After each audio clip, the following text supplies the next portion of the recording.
This is the fourth video in our short series on configuring the Patch My PC SCUP catalog. In this video, we're going to go over the process of how we can deploy the updates that we published with SCUP 2011. This is really going to be the same process that you go through any other software updates for Microsoft updates that you have in SCCM. So in our case, we're going to look at the three updates that I published with full content from the previous video, and we're going to right-click those and choose Deploy. For the software update group name, I'm going to call it SCUP Updates Demo. I'm also going to name the deployment name the same.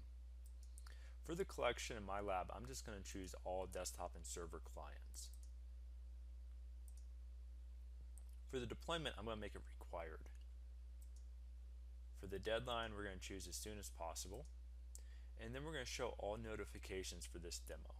Now for these third-party updates that we published, you could deploy them just how you deploy any other updates, and you could configure settings like ignoring maintenance windows, you could suppress restarts. It just depends on how your environment is configured, but all the settings that you would have with any other update for Microsoft, you could have the same settings for our third-party updates that were published through our catalog.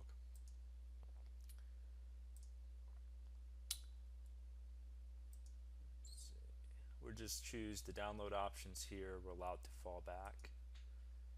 For the updates that we're downloading, we're going to just choose a deployment package. So if you already have an update package, you can choose that, or you could create a new deployment package for your updates. We're going to choose the default options here, and then next.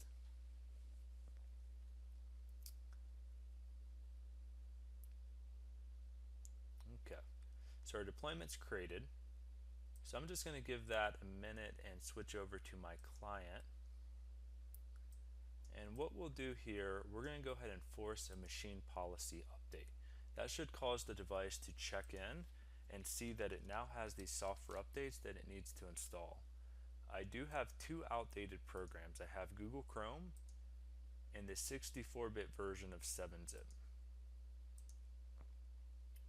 So we're going to go ahead and trigger the machine policy.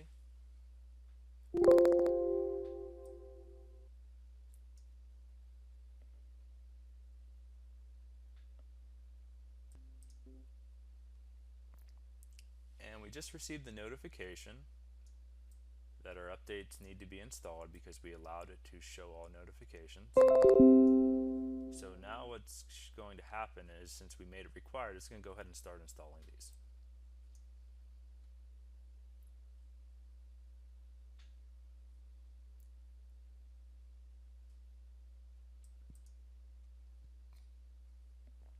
And we can see that they both were upgraded successfully. So if we go refresh these two applications, we'll see that the versions are going to increment to the latest versions here.